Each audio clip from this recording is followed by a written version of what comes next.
3. Sebelum mempraktekkan penerapan metode brainstorming, kami mengambil mata pelajaran akidah akhlak, yaitu materi akhlak terpuji dan akhlak tercela. Jadi nanti sebelum ke penerapan metode brainstorming, nanti akan dijelaskan oleh Nadia dan Mas Ilham mengenai materi akhlak terpuji dan tercela. Langsung saja ke materi yang pertama, yaitu tentang pengertian akhlak terpuji. Akhlak terpuji. Akhlak terpuji adalah segala sikap dan perilaku baik yang sesuai dengan ajaran Islam serta mendatangkan kebaikan bagi diri sendiri dan orang lain. Akhlak ini mencerminkan keimanan yang kuat dan hati yang bersih. Akhlak terpuji harus dibiasakan dalam kehidupan sehari-hari karena dapat menciptakan hubungan yang harmonis dan diridhoi oleh Allah Subhanahu wa Ta'ala. Kemudian akhlak terpuji antara lain yang pertama menjalin persaudaraan antar teman, antar keluarga. Yang kedua mengembangkan wawasan dan mengasah bakat. Yang ketiga tolong menolong, ta'awun. Yang keempat jujur. Yang kelima sabar, dan masih banyak lagi akhlak-akhlak terpuji lainnya. Ya, itu tadi akhlak terpuji, penjelasan akhlak terpuji. Yang selanjutnya yaitu akhlak tercela. Yaitu akhlak tercela adalah sikap dan perilaku buruk yang bertentangan dengan ajaran Islam dapat merugikan diri sendiri maupun orang lain. Hal ini muncul dari hati yang tidak terjaga. Akhlak tercela harus dihindari dengan bisa merusak hubungan sosial dan menjauhkan dari kebaikan serta keridhaan Allah. Seperti pergaulan bebas, jiwa sombong, iri dengki, pembohong, pencuri, dan lain-lain.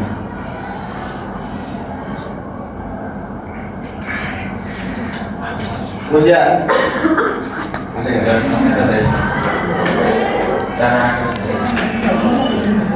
kita akan benar-benar menggunakan metode brainstorming, yaitu kita akan membuat 2 kelompok, empat kelompok. Lalu kemudian di setiap kelompok nanti akan kita beri permasalahan ini. Dua permasalahan ini. Kemudian di setiap kelompok nanti kalian itu mengemukakan ide kalian atau solusi kalian, pendapat kalian secara kelompok.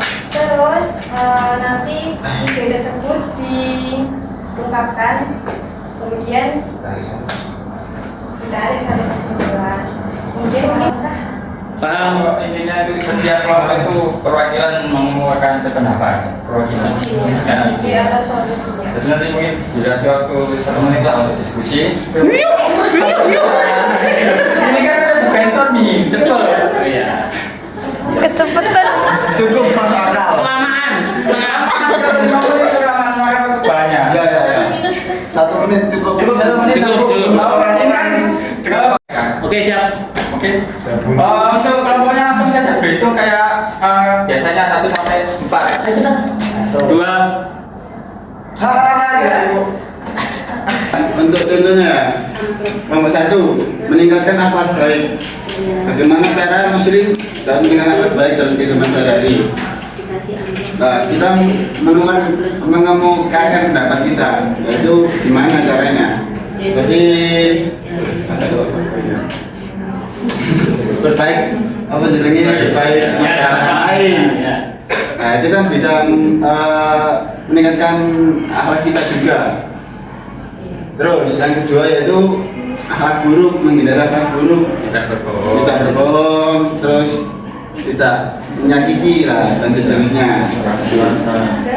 Pokok yang pertama mungkin idenya dulu, jadi kayak menghindari akhlak tercela, tidak berbohong. Nah, nanti kalian jelaskan tidak berbohong itu seperti apa. Kalian berikan contoh dalam kehidupan sehari-hari. Meningkatkan akhlak baik, buat baik pada teman kita, yaitu ketika ada teman yang kesusahan kita harus menolong. Kayak itu contoh. Oke, langsung saja untuk Lanjut saja ini ya. Ya bisa terangkan dulu jam sebentar. Meningkatkan akhlak baik salah satunya yaitu dengan berbakti kepada orang tua. Dengan cara kita membiasakan berbakti kepada orang tua, kita akan terbiasa untuk melakukan salah satu dari akhlak baik. Itu akhlak baik dari berbakti kepada orang tua. Nanti bisa setelah berbakti kepada orang tua, kita dapat menuju ke berbakti kebaikan yang lainnya, membagi akhlak yang lainnya. Selanjutnya jadi bagaimana cara kita menghindari akhlak buruk dengan cara menjaga pergaulan, karena di era sekarang pergaulan itu sangat berpengaruh kepada kita. Jadi apabila pergaulan kita positif, maka dampak pada kita akan positif. Dan apabila pergaulan kita negatif, dari sebenarnya kita akan negatif. Gitu cara kita menghindari akhlak buruk. Dan intinya kok apabila kita pergaulan kita buruk ya akan menyalur kepada kita keburukan tersebut. Apabila kita dapat menjaga pergaulan kita. Begitu. Iya, ya. Jadi memiliki poin yang banyak mengenai dua hal yang ini, karena dua hal ya. Karena dua hal ini adalah dua hal yang paling ironi ya di zaman sekarang. Akhlak yang baik dan akhlak yang buruk. Yang pertama, bagaimana cara kita meningkatkan akhlak yang baik? Yang paling utama dan terutama adalah pembiasaan. Kita harus membiasakan akhlak yang baik agar kita memiliki akhlak yang baik. Itu sangat fundamental. Yang kedua, memiliki lingkungan positif. Ini sebagaimana yang dilakukan oleh kelompok sebelumnya. Jadi kita harus memiliki lingkungan yang positif agar menjadi orang yang positif. Itu sangat berpengaruh sekali. Yang ketiga, meresapi ajaran Islam. Kalau kita meresapi dengan hati yang ikhlas, hati yang dalam, kita memahami ajaran Islam dengan baik, maka kita akan mendapatkan lingkungan yang baik, kemudian menjadi orang yang berakhlak yang baik. Kemudian bagaimana cara menghindari akhlak yang buruk? Pertama, mikir. Kita harus berpikir sebelum bertindak. Ini nanti dampaknya apa saja ya? Kira-kira baik atau tidak? Itu kalau kita berpikir, kita kritis, maka kita mungkin akan menghindari akhlak yang buruk itu, karena itu dampaknya sangat besar belakangan nanti. Kedua, memperkuat iman. Kalau iman kita kuat ya, insya Allah akhlak yang buruk itu tidak akan menempel pada diri kita. Yang ketiga, memperluas pengetahuan. Kalau pengetahuan kita banyak, kita tidak gampang menilai buruk orang lain. Kemudian yang terakhir, membiasakan berkata baik. Kalau kita tidak terbiasa miso, insya Allah kita jadi orang yang baik. Terima kasih. Menurut kelompok sebenarnya dari dua pertanyaan ini memiliki kesimpulan yang sama. Jadi kami memiliki kesimpulan yang sama, yaitu cara untuk meningkatkan akhlak yang baik dan menghindari akhlak yang buruk itu kuncinya adalah dari diri sendiri. Nah, bagaimana kita menjaga diri dengan hifdzun nafas?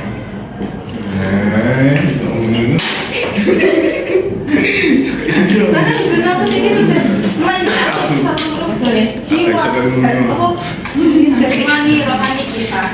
Itu. Yang kedua, sama seperti kelompok-kelompok sebelumnya, yaitu dari lingkungan.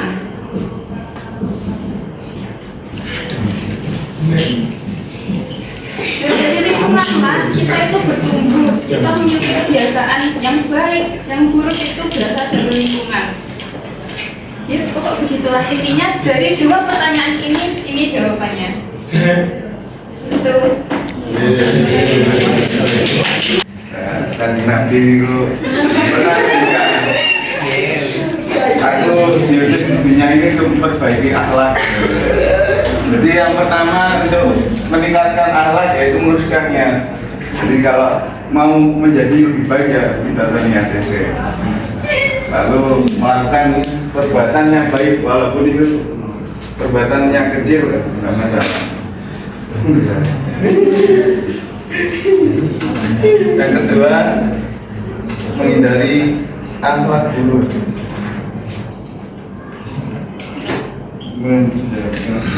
Nah, kenapa kok menjaga lisan dan perbuatan? Karena yang paling dilihat itu lisan dan perbuatannya.